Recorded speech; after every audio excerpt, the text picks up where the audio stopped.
आपके अपने channel Atri academy पर। आज के इस वीडियो में हम जो कक्षा 10 का छठा अध्याय है त्रिभुज में प्रश्नावली 6.3 का हल कर रहे हैं। और अब हमने यहाँ पे 12 सवाल तक पहले वाले वीडियोज में हल कर चुके हैं और शुरू करेंगे सवाल 13। ठीक है, सवाल 13 में क्या दिया गया है? त्रिभुज ABC दिया गया है और यहाँ से कोण 1 बराबर है कोण 2 दिया है। कोण BAC बराबर है कोण CDA, ये दिया गया है। ठीक है, तो आपको क्या दिखाना है? CA का वर्ग बराबर है CB गुना CD, मतलब CA की घात 2 बराबर है CB गुना में CD। अब देखिए यहाँ पर हम क्या करेंगे? त्रिभुज ABC व त्रिभुज DAC क्या लेंगे? DAC में मैंने क्या लिया है? देखो त्रिभुज ली है ABC, बड़ी त्रिभुज। देखो कोण 2 बराबर है कोण 1 की है ना, तो मैं क्या लूंगा? तो DAC, ये दोनों त्रिभुज ली है। इसमें क्या है आपके पास? यहाँ से हमने लिया कोण 1 बराबर है कोण 2। कोण 1 ABC का कोण 2 और DAC का कोण 1 दोनों बराबर है। अब एक ऐसा कोण जो दोनों में आ रहा है वो कौन सा है? कोण C। यह देगा कोण BCA जो कोण है ये बराबर है, आ जाएगा यहाँ से BCA ACD के, यह आ जाएगा ACD के। छोटे वाले त्रिभुज में तो ACD ये कोण और बड़े वाली में ले लिया BCA। ये दोनों क्या है? उभयनिष्ठ कोण है, दोनों में कॉमन है, तो क्या लिख देंगे? उभयनिष्ठ कोण। उभयनिष्ठ कोण आ गया तो मैं यहाँ से क्या करूंगी? मेरे पास ये कोण, ये भी कोण आ गई कसौटी, और ये भी कौन सा है? कोण। तो क्या लिखेंगे? कोण कसौटी के अनुसार, यह जाएगा कोण कसौटी के अनुसार क्या बनेगा? कसौटी के अनुसार क्या बन गया? त्रिभुज है ABC, त्रिभुज है ABC समरूप आ जाएगी त्रिभुज DAC के। कि त्रिभुज ABC है वो DAC के क्या है? समरूप है। अब आप बताइए कि दो समरूप त्रिभुज हैं, क्या उनकी संगत भुजाएं समानुपाती होंगी? बिल्कुल होंगी। तो हमें ये सिद्ध करने के लिए क्या लेंगे? जो त्रिभुज ABC है ABC व त्रिभुज DAC इनकी संगत भुजाएं लेते हैं। ठीक है, तो यहाँ से सबसे पहले मैंने क्या लिया है?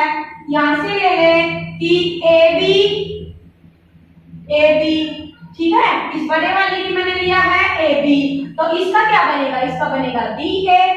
देखो AB के बटे में क्या लूंगी मैं? DA।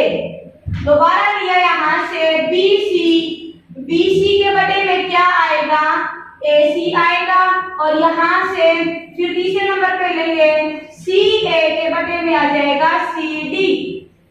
ठीक है, अब मैं इसको हटा दूं और इन दोनों का ले लूं, ये बनेगा BC को आप CB भी लिख सकते हैं। CB बटे CA बराबर है CA बटे में CD। आप एक बार इनकी आर पार गुना करिए। क्या लिख करेंगे हम यहाँ से? आर पार गुना करने पर यहां से लिख दीजिए, करने पर क्या बनेगा आपके पास? CB गुना में CD बराबर है, आ जाएगा CA गुना CA, यह जाएगा CA और गुना में CA क्या बनेगा? CA की घात 2 बराबर है CB गुना CD। यही आपको दर्शाना था। तो आपको इसमें ध्यान क्या रखना है? इसमें बस एक ही पॉइंट है जो आपको माइंड में रखना होगा, क्या? कि आपको त्रिभुज कौन सी लेके चलनी है। ठीक है, कि इसमें कौन सी लेके चलेंगे? एक बड़े वाली ABC और दूसरी क्या लेनी है यहाँ से? DAC। इन दो त्रिभुजों की पहचान करनी है इसमें सिद्ध करने के लिए। ठीक, इसके बाद अब हम अगला सवाल करवाते हैं 14 का सवाल और 12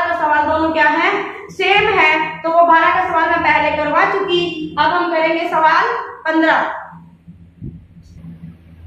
अब सवाल 15 देखिए, ये सवाल 15 में क्या दिया गया है कि एक ऊर्ध्वाधर मतलब सीधी एक मीनार है, इसकी लंबाई दे रखी है 6 मीटर, ठीक है। और ये कहा गया है इसकी जो छाया है उसकी लंबाई कितनी दे रखी है 4 मीटर, मतलब मीनार है वो खुद 6 मीटर है। और यहाँ पर ले लीजिए, जैसे मान लीजिए ये है सूर्य,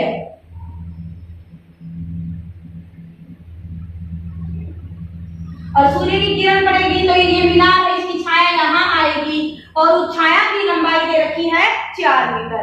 अब और क्या दिया गया है, उसी समय में सबसे जो मेन आपके दिमाग में जो रखना वो है, उसी समय एक दूसरी जो मीनार है उसकी आपको लंबाई निकालनी है, जिसकी छाया की जो लंबाई है, इसमें देखो मीनार भी दी गई है, मीनार की ऊंचाई भी दी गई है और छाया की लंबाई भी दी गई है।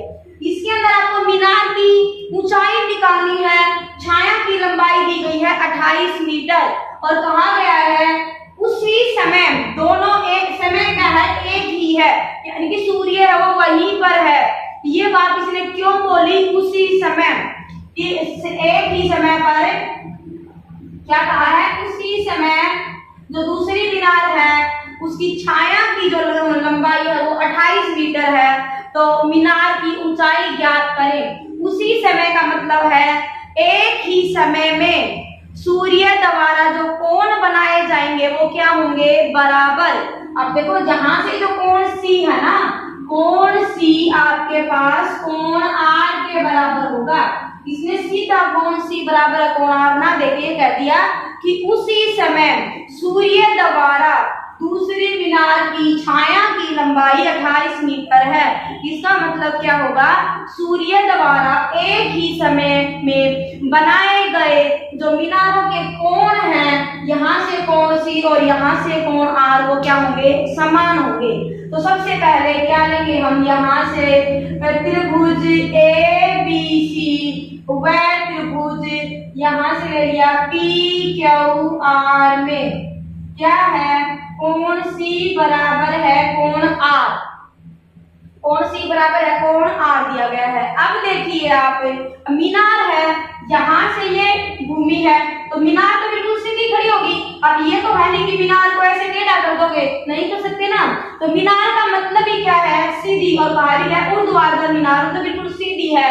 तो सीधी सी बात है, मीनार और धरती इन दोनों के बीच में कोण कितने का होगा, दीवार हमेशा क्या होती है, सीधी। तो दीवार के और फर्श में कोण कितने का बनता है आपके पास, मान लीजिए फर्श है, ये दीवार है, तो कोण कितने का होता है, हमेशा ही 90 डिग्री का कोण बनता है। तो क्या हम कह सकते हैं कि इस त्रिभुज में कोण A और इसका कोण P दोनों क्या है, बराबर है, और दोनों कितने के होंगे, कोण P बराबर है कोण A बराबर है 90 डिग्री के होंगे दोनों कोण।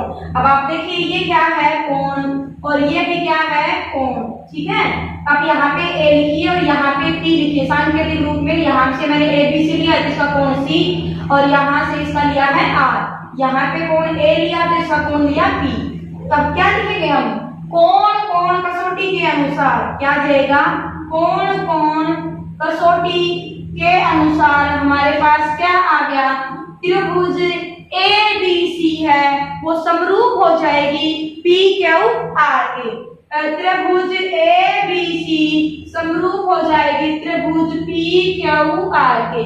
अब आप बताइए, समरूप त्रिभुजों की क्या संगत भुजाएं समानुपाती होती हैं? तो बिल्कुल होती हैं।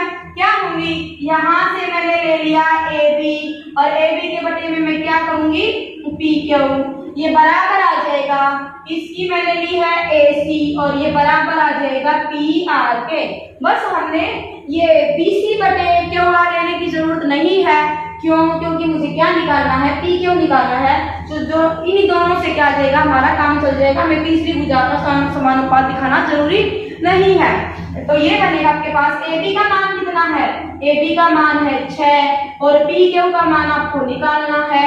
AC कितना है 4 और यहाँ से PR है 28, ठीक है। तो आप यहाँ से काट सकते हैं, 4 एकम 4 और 4 साते 28। अब R बार गुना करने पर आपको क्या मिलेगा, मिलेगा, ये बनेगा 6 गुना में 7 बराबर है 1 गुना में पी क्यू। अब हम इसको थोड़ा सा और हल करके लिखेंगे। मैं यहाँ लिख देती हूँ, यहाँ से मुझे क्या मिलेगा, पी क्यू बराबर है 6 7 42। तो कितना आ गया, पी क्यू हम क्या लेके चले थे, पी क्यू हमारे पास थी मीनार की ऊंचाई। तो ये जो निकालना था मीनार की ऊंचाई, ये कितनी आई है, ये 42 मीटर है। पी क्यू क्या लिखेंगे आप यहाँ पे, आप शुरू में बता सकते हैं कि ये ए बी है। ए बी क्या है, दी गई जो मीनार की ऊंचाई है 6 मीटर दी गई थी, और ये क्या है, छाया की लंबाई। ऐसे ही दूसरी मीनार में छाया की लंबाई 28 मीटर दी गई थी, और बड़े वाली मीनार की क्या निकालनी थी, आपको लंबाई निकालनी थी, और वो कितनी आई है, 42 मीटर लिखेंगे। क्या लिखोगे, 42 मीटर होगी। ठीक है, अब हम करते हैं अगला सवाल।